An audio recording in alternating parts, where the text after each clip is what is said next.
Okay, for 39, they have two pieces of information, right? They have this one point on the graph, and then they have this partially filled in table. And they want us to find the linear equation.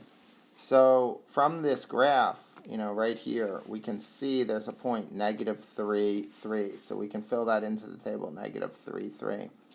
So now as this x's go up by 1, right, we see that the y's go down by 2. So we can keep filling this in, right? So down by 2, if I go -2, right, I get 1 minus 2 is -1.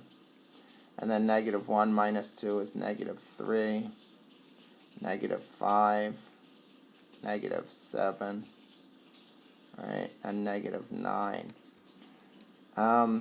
So the key points from the table are this one, 0, -3, that's the y-intercept.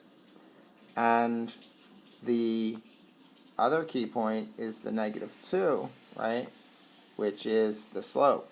So in y equals mx plus b form, the m, right, is the -2, and the b is the -3 from the table.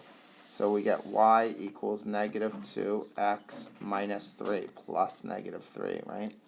And then we could graph it if we wanted to graph it.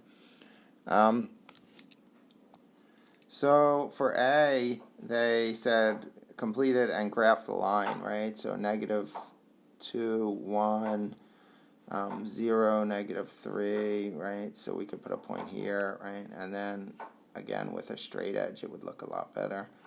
And there's the graph of the line. And that's A, right? And then B says Mika thinks the equation for the graph could be 2x plus y equals -3. 2x plus y equals -3. Is she correct? So let's rearrange hers into this and let's see if it does. So I subtract 2x from both sides and I get y equals -2x minus 3. Yes, so Mika is correct that this is an equation for the graph.